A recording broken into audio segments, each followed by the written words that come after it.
এদিকে রামিসা হত্যা মামলার রায়ের খবর পৌঁছেছে সোহেল রানার নিজ গ্রামে নাটোরের সিংড়া উপজেলার মহেশচন্দ্রপুরে। সেখানকার স্থানীয়দের প্রতিক্রিয়া জানাতে প্রতিনিধি মোস্তাফিজুর রহমান টুটুল আছেন এখন সেই গ্রামে।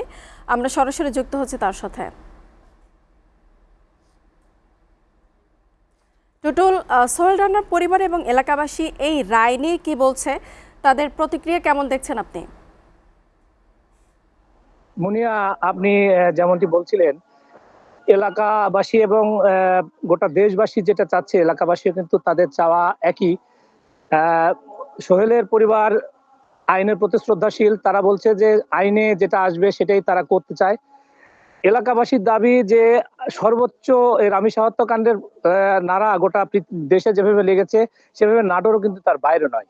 নাটোরের মানুষ, আপামর জনসাধারণ সবার কাছে প্রত্যাশা এই রায় দ্রুত কার্যকর হোক।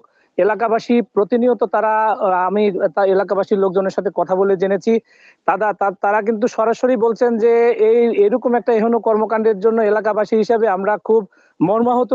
আমাদের ভিতরে খুব খারাপ একটা ফিলিংস হয় যে নাটোরবাসী হিসাবে আমরা এই ভুক্তভোগী এই সমস্যার মধ্যে আমরা পড়েছি। এই সোহেলের জন্য নাটোরের আপামর মানুষের ইয়ে হতে পারে না। তারা চায় দোষীদের দ্রুত আইনের আওতায় এনে তা যেহেতু আনা হয়েছে, সেহেতু দ্রুত রায় কার্যকর দেখতে চাচ্ছেন এলাকার মানুষ। এলাকার মানুষের প্রত্যেকটা মানুষের যে তারা চায় যে বর্তমান প্রধানমন্ত্রী তারেক রহমানকে তারা ধন্যবাদ জানিয়েছেন। সেই সাথে সাথে এত দ্রুত রায় কার্যকরের জন্য গোটা বাংলাদেশে একটি দৃষ্টান্ত স্থাপিত হবে। দোষীরা এর পরের বার এরকম এহেন কর্মকাণ্ড করতে তারা বুক কাঁপবে, কিংবা তারা এরকম কর্মকাণ্ডের সঙ্গে থাকবে না, ভয় পাবে। এরকম একটা কর্মকাণ্ডে তারা যে যাতে না আসে, এলাকাবাসীর তাদের দাবি।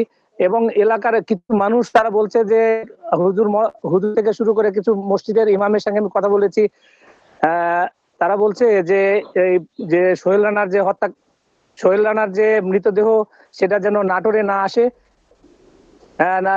নাটোরে যেন না আসে। এখানকার গোরস্থানেও এই এলাকার মানুষ তাকে নিতে চায় না, এরকম একটা অবস্থা এলাকার মানুষের। তবে রায় কার্যকর দেখতে চাচ্ছে অতি দ্রুত মানুষ। তারা চায় যে দ্রুত রায় কার্যকর করে বাংলাদেশের মধ্যে দৃষ্টান্ত স্থাপিত হোক। নাটোরবাসীর গ্লানি এই রায় কার্যকরের মধ্য দিয়ে শেষ হবে। এই ছিল মুনিয়া আমার কাছে। টুটুল, আপনাকে ধন্যবাদ।